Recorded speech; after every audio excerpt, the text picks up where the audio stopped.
Good evening to all of you, and thank you for joining us for this 13 Plus FastCast. I'm Mary Coleman. And I'm Dan Mars. Let's get you caught up with our top stories tonight. The massive amount of people seeking asylum at our southern border has the Tucson sector of the Border Patrol scaling back in some areas to address the crush. Yeah, officers who normally work at ports of entry are being assigned to help with migrant apprehensions and vice versa. 13 News reporter J.D. Wallace heard the severity of this situation from the Deputy Chief Patrol Agent for the Tucson sector and has more on what's being done.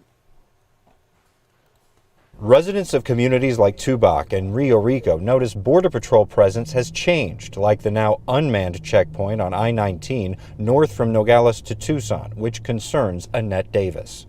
It felt a little strange, like, what's going on? Where are they? We're maximizing every single agent and staff that we have available right now, given the urgency of the situation. U.S. Border Patrol Tucson Sector Deputy Chief Justin De La Torre explains a variety of functions have been suspended for at least a week, from checkpoints to training, all to focus on migrant apprehensions, thousands a day.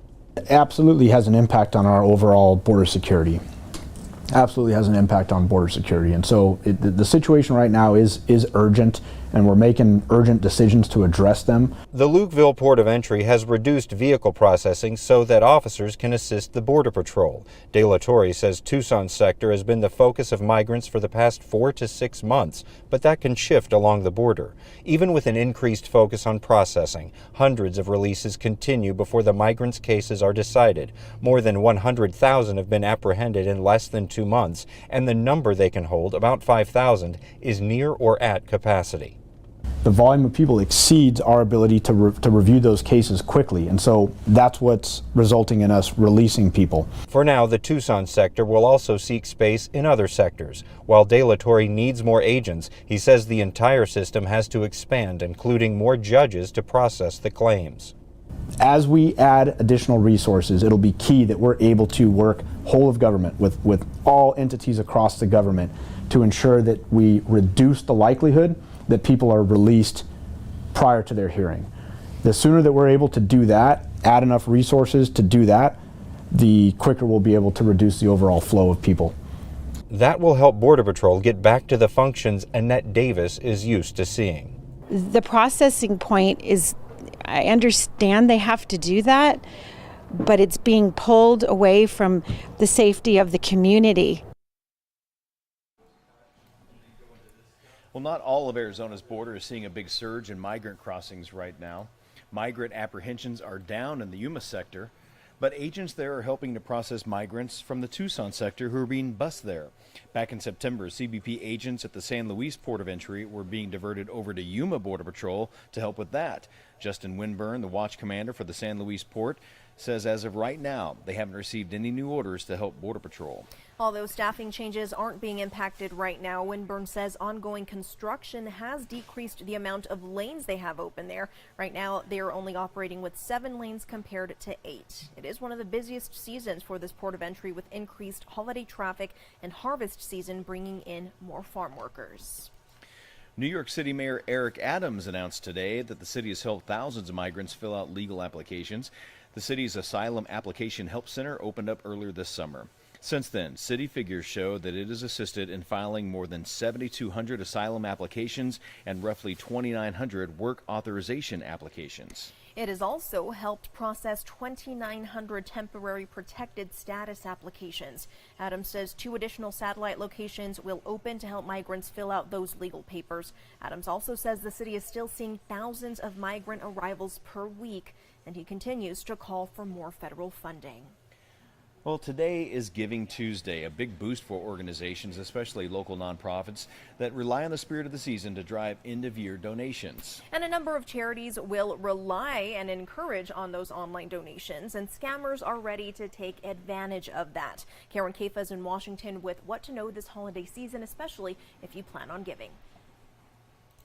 Giving Tuesday is a chance to kickstart a warm season of generosity and helping others. But even with charitable donations, the typical rules of online diligence still should apply. And experts say consumers should take the extra steps to protect their finances, their personal information, and their donations all season long. Amid the bustle of holiday shopping and spending, it's also a good time of year to give back.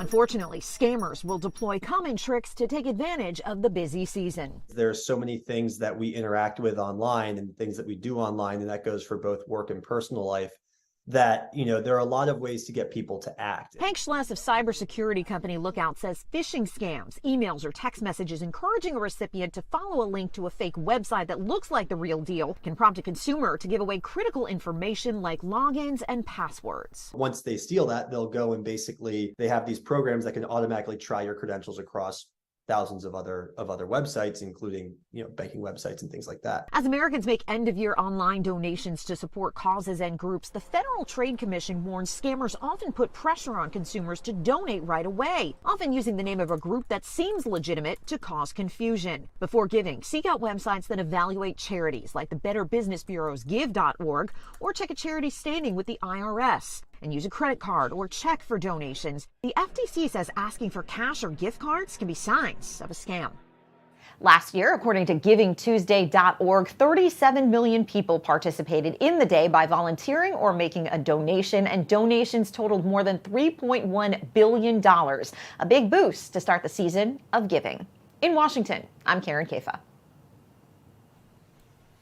Recalled fruit linked to a deadly listeria outbreak was sold to major retailers across the country.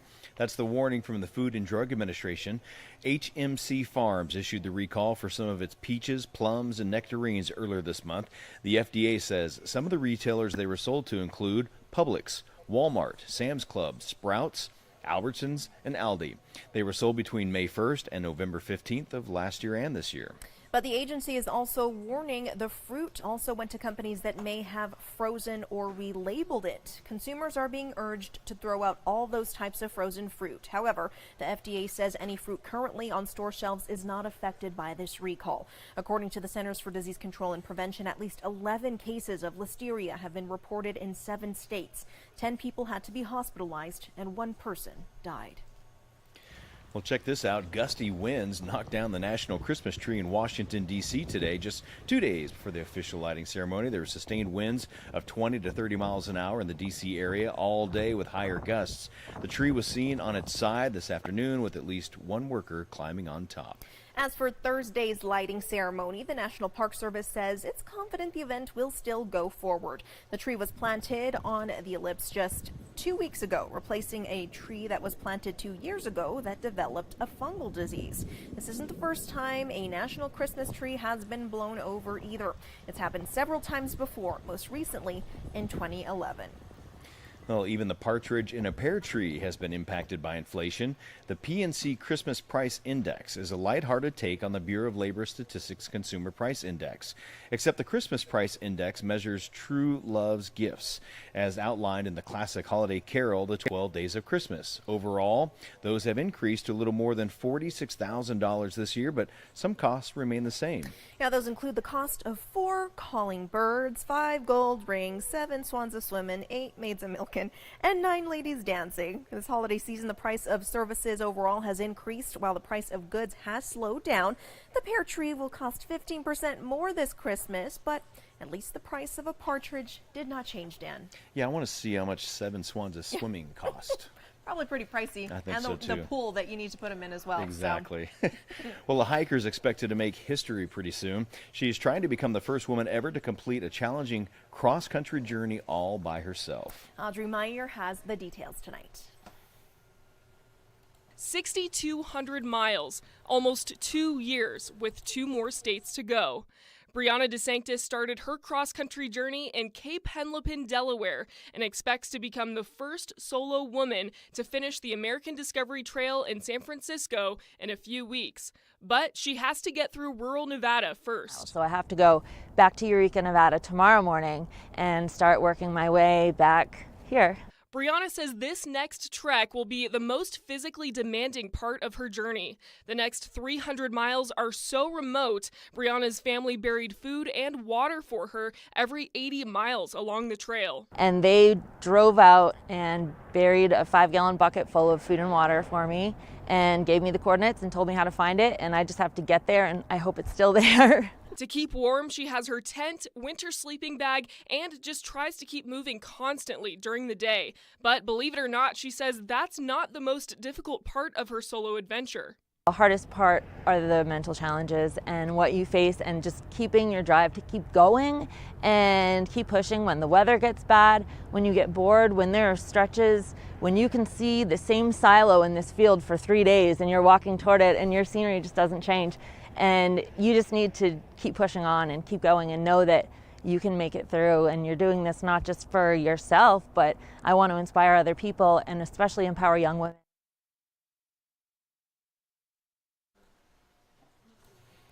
All right. Well, good luck to her. We were talking about how it looks like she was in some Arizona-y terrain, but I think that was out of Las Vegas, so she probably will end up here soon. Best of luck to her for sure.